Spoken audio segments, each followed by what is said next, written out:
ছোট থেকেই মাটি কাটতে কাটতে পুতুল থেকে ঠাকুরের দিকে আর কি আসা, তখন অপটু হাতে যা যা করতাম, এখন সেখান থেকে এই অবধি এসছি আর কি। নমস্কার দর্শক বন্ধুরা, আমি সায়ন চক্রবর্তী আপনাদের সকলকে ইয়োর এআরসি ইউটিউব চ্যানেলে স্বাগত জানাই। বন্ধুরা, মা দুর্গার পুজো আসতে আর খুব বেশি দিন বাকি নেই। বর্তমানে যে কোনো মৃৎশিল্পালয়তেই জোর কদমে চলছে মা দুর্গার মূর্তি তৈরির কাজ। আজ অশোকনগরে তেমনই এক মৃৎশিল্পালয়ে আমরা গেছিলাম, যার নাম শুভদীপ ক্রিয়েশন, যেখানে ভাই শুভদীপ নিজের হাতে মা দুর্গার বেশ কিছু মূর্তি তৈরি করছে।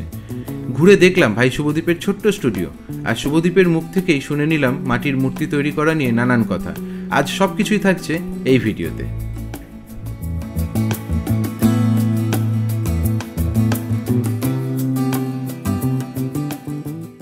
আমরা এই মুহূর্তে যখন আসলাম তখন দেখলাম সিংহর একটি ব্যানা বাজছে। হ্যাঁ, এগুলোকে বলা হয় ব্যানা, কারণ বাঁশের স্ট্রাকচার করা কাঠাম বলা হয়। তারপরে বিচুলি দিয়ে যেটি বাঁধা হয়, বিচুলির সঙ্গে সুতুলি দিয়ে বেঁধে, সেটাকে বলা হয় ব্যানা। ভাইকে একটু ডিস্টার্ব করতেই এলাম, ভাবলাম যে না দেখি ভাই, না আসলে আসার উদ্দেশ্য হচ্ছে ভাই স্টুডিওটা সকলকে ঘুরে দেখাবো, ভাইয়ের মুখ থেকে ভাইয়ের বিষয়ে কিছু কথা শুনবো, সেই জন্যেই আসা।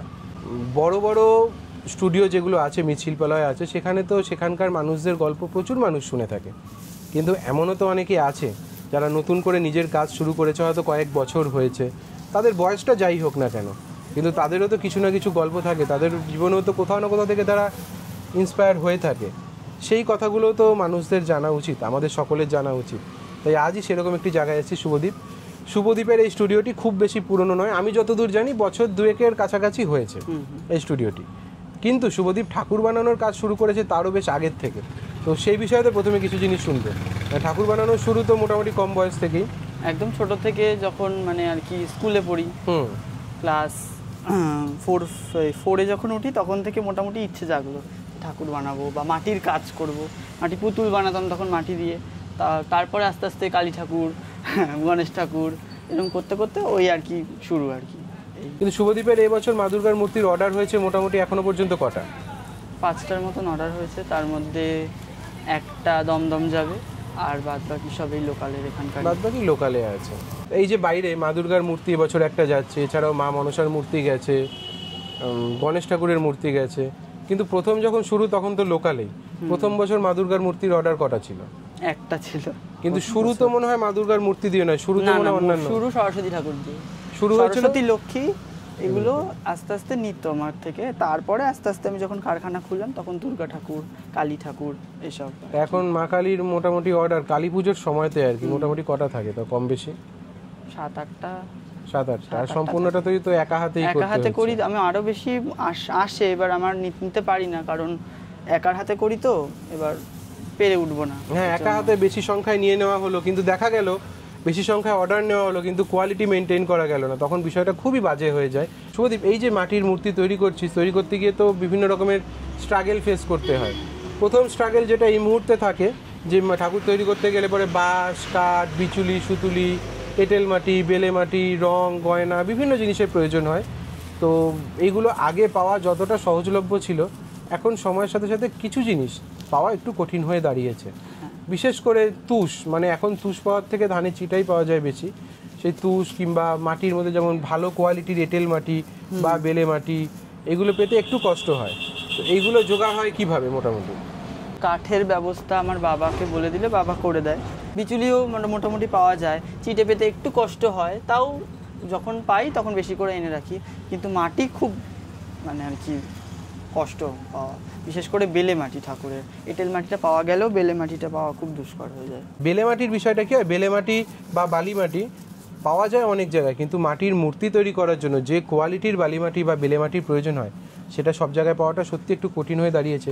কিন্তু মাটির মূর্তি তৈরি করতে গেলে সেই মাটির প্রয়োজনীয়তা ভীষণভাবে রয়েছে। কেন কি, বিচুলি বাঁধার পর যখন তুষ মাটি করা হচ্ছে, মানে এঁটেল মাটির সঙ্গে তুষ বা ধানের চিটে মিশিয়ে করা হচ্ছে, সেটাকে বলা হয় চটানো, ঠাকুর চটানো। চটানো হয়ে গেলে তারপরে দো মাটি যেটা করা হয়, সেটা প্রধানত বেলে মাটি দিয়ে করা হয়। কি হয়, গায়ের স্ট্রাকচারটাকে প্লেন করা হয়, তো সেটা ভালো কোয়ালিটির বেলে মাটি না হলে হবে না। আবার বেলে মাটির মধ্যেও ব্যাপার আছে, বেলে মাটি যখন করা হয়, কিছু শিল্পী আছেন যারা বিশ্বাস করেন বেলে মাটির মধ্যে পাট মিশিয়ে ভালো করে একবারে ফিনিশিং দেবো, গা প্লেন করব, যাতে পরবর্তীকালে বেলে মাটিটা ফাটে কম এবং ফাটা মারার সময় মানে বেলে মাটির পরের স্টেপ হচ্ছে কি ঠাকুরের ফাটা মারতে হয়, গায়ে ন্যাকড়া লাগাতে হয়, গোলামাটি করতে হয়, সেগুলোর সময় যাতে খাটনি কম হয়। আবার কিছু শিল্পী আছেন যারা বিশ্বাস করেন যে না বেলে মাটি আমি পাট ছাড়া করব, কেন? কারণ শিরিষ কাগজ দিয়ে ঘষে সেই মাটিটাকে শুকানোর পর আর কি ভালো করে ঘষে প্লেন করা হবে, প্লেন করার পর তারপরে সারা গায়ে ন্যাকড়া লাগিয়ে দেওয়া হবে, সুতির ন্যাকড়া কাদা মাটির মধ্যে চুবিয়ে, এঁটেল মাটি গুলে কাদা মাটির মধ্যে চুবিয়ে সারা গায়ে লাগানো হবে। তবে শুভদীপের থেকে শুনবো শুভদীপ কোনটা বেশি পছন্দ করে। আমার বেলে মাটির মধ্যে পাট মিশিয়ে তার মধ্যে হালকা একটু এঁটেল মাটি মিশিয়ে কাজটা বেশি ভালো হয় আমার। কিন্তু এইগুলো হওয়ার পর তারপরে যেটা প্রয়োজন পড়ে সেটা হচ্ছে প্রধানত ঠাকুরের রং, খড়িমাটি, গয়না, কাপড় এবং ঠাকুর সাজানোর জন্য গয়না কাপড় তো হচ্ছে, এছাড়াও ক্রেপ চুল লাগছে, পাটের ফেসও লাগছে, তারপরে জালি থাকলে পরে জালির জন্য কলকা লাগছে। তো এইগুলো কিভাবে জোগাড় হচ্ছে, এইগুলো বিষয়ে কিছু শুনবো। শাড়ি, চুল এগুলো সব আমি এখান থেকে এখন আগে আনতাম, বাট এখানে একটু দামটা একটু কস্টলি নেয় বলে আমি কুমোরটুলি থেকে আনি, একটু দূরে একবারে সব আনার চেষ্টা করি। আর গহনা সব কিছু মসলন্দপুরে একটা দাদা বানায়, সৌরভদা নাম, তার থেকে আনি আমি। আমিও যখন ছোটবেলায় মাটির কাজ করতাম, আমার গল্প, শুভদীপের গল্প বা আমাদের মতো বিভিন্ন মানুষের গল্পটা কি হয়, আমরা বিভিন্ন জায়গায় যেখানে মাটির মূর্তি তৈরি হতো, মৃৎশিল্পালয়গুলি হতো, সেখানে গিয়ে দেখতাম কিভাবে তৈরি হচ্ছে। যেমন এই বিচুলি বাঁধা কিংবা মাটির কাজ করা, মাটির চুল কিভাবে লাগানো হয়, মাটির গয়না কিভাবে করা হয়, এগুলো বিভিন্ন জায়গায় গিয়ে দেখতাম। শুভদীপও দেখতো, আমিও দেখতাম, এবং আমাদের মতো প্রচুর মানুষ এভাবেই দেখেছে, সেখান থেকেই ভালো লাগা, সেভাবেই সেখান থেকে তৈরি। তাছাড়াও তো বাড়ির পাশে যখন দেখা যেত যে হ্যাঁ এই পুজোটা হচ্ছে, মূর্তিটা এসছে, যদি আমি একটু বানাতে পারি, এই ইচ্ছেটা আমাদের মতো প্রচুর মানুষের মধ্যে আছে। কুমারটুলি ঘরানার মুখ ওর খুব ভালো লাগে, তো ও যেই কারণে মাটির যে মুখগুলো তৈরি করে বা ডাইস তৈরি করে, তার মধ্যে কোথাও কুমারটুলির যে মাটির মুখগুলো হয় না, সেইগুলোর সঙ্গে কোথাও একটু হলেও সাদৃশ্য রাখার চেষ্টা করে। ও এখনও যথেষ্টই ছোট আছে, কলেজে পড়ছে, আগামী দিনে কাজ আরও শিখবে, আরও ইমপ্রুভ হবে, কিন্তু তবুও এখন যে পর্যন্ত এসেছে এখনও পর্যন্ত মাটির কাজ কিন্তু যথেষ্টই ভালো করছে। কিন্তু যতই ভালো কাজ হোক, সকলকে তো একসঙ্গে খুশি করা সম্ভব নয়।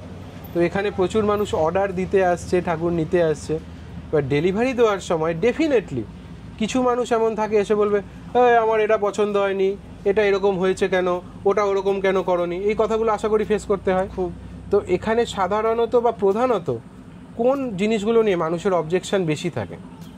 গয়না, কাপড়। মানে তারা এক ধরনের গয়না চায়, সেটা যদি না হয়, এক ধরনের গয়না বলতে তারা যে গয়না চায় আমি সেই গয়না দেওয়ারই চেষ্টা করি। এবার তারা একটা হাই বাজেটের একটা গয়না হয়তো মানে চাইলো, সেটা একটু কম করে তারা বলে। কিছু কিছু মানুষের আর কি সেটা হয়তো পছন্দ না হয়। ও সাধারণত ঠাকুরের যে গয়নাগুলো লাগিয়ে থাকে, সেই গয়নাগুলো অন্যান্য সাধারণত অনেক মৃৎশিল্পালয় থেকে কিছুটা হলেও আলাদা। আমি বলছি না একমাত্র শুভদীপের এখানেই সেটা হচ্ছে, আরও অনেক জায়গাতেই হয়।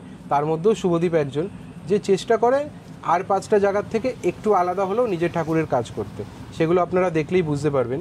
কিন্তু ঠাকুর তো ডেলিভারি হয়ে গেল, এই মা দুর্গার মূর্তি যেরকম ডেলিভারি হয়ে পঞ্চমী ষষ্ঠীর মধ্যে সব চলে যাবে, বা তারও আগে কিছু চলে যাবে, তারপরে স্টুডিও ফাঁকা হয়ে যাবে, এই জায়গাটা যেখানে এতগুলো মাস ধরে মাটির কাজ হচ্ছে। তারপরে সাধারণত দু রকমের ফিলিংস আসতে পারে। এক, যাক আমি নিজের কাজগুলো ঠিকমতোভাবে করে ডেলিভারি দিতে পেরেছি, আর আরেকটা হয় সব তো ফাঁকা হয়ে গেল, আবার 1 বছরের অপেক্ষা। কোনটা বেশি মনের মধ্যে আসে? মিক্সড ফিলিংস হয়। মানে সব ফাঁকা হয়ে গেল। যখন বিসর্জন যায় আমাদের এখানে পাড়ায়, মানে এখান থেকে কার্নিভাল হয়, এবার যখন ঠাকুরগুলো বিসর্জন যায়, বেশিরভাগ ঠাকুর যায় দেখি, তখন খারাপ লাগে খুব। শুভদীপের তো আশা করি ভবিষ্যতে এটা নিয়েই এগোনোর ইচ্ছে রয়েছে ফুল টাইম প্রফেশন হিসেবে। হ্যাঁ, আজকে শুভদীপকে খুব বেশি জ্বালাবো না, এবার আপনাদেরকে বলে দিই কিভাবে এখানে আসবেন, কিভাবে অর্ডার দেবেন। আপনারাও যদি মনে করেন শুভদীপের কাছে এসে অর্ডার দেবেন, সেই কথাগুলো শুভদীপের মুখ থেকেই শুনে নেব। ওর ঠিকানা, ফোন নাম্বারটা আপনাদেরকে জানিয়ে দিচ্ছে। অশোকনগর স্টেশনে নেবে, ওখানে 3 নম্বরের অটো পাওয়া যায়, ওখান থেকে 3 নম্বর নিউ মার্কেট বলে একদম আমার স্টুডিওর সামনে নামিয়ে দেবে। আমার নাম্বার হলো 9832006078। একটু হাতে সময় নিয়ে অর্ডার দেবেন, কারণ শুভদীপ কিন্তু একা হাতে কাজ করে, আজ বললেই 2-4 দিনের মধ্যে ডেলিভারি দেওয়া ওর পক্ষে ভীষণভাবেই কষ্টকর হয়ে যাবে। ডেফিনেটলি যদি একটু আগের থেকে অর্ডার দেন, তাহলে ডেফিনেটলি ও সময় হাতে পেলে পরে সুন্দর করে আপনাদের ঠাকুর বানিয়ে দেবে। কেমন লাগলো আমাদের আজকের ভিডিও কমেন্ট করে জানাতে ভুলবেন না কিন্তু। আর আমাদের চ্যানেলে প্রথমবারের জন্য এসে থাকলে চ্যানেলটি সাবস্ক্রাইব করে পাশে থাকলে খুশি হব। সাবস্ক্রাইব করার সময় অবশ্যই বেল আইকনটিতে ক্লিক করবে, যাতে আমরা আগামী দিনে যে কোনো ভিডিও আপলোড করলে তা সরাসরি আপনার কাছে পৌঁছে যায়। দেখা হচ্ছে খুব শীঘ্রই নতুন কোনো ভিডিও নিয়ে। সকলে ভালো থাকুন, সুস্থ থাকুন, নমস্কার।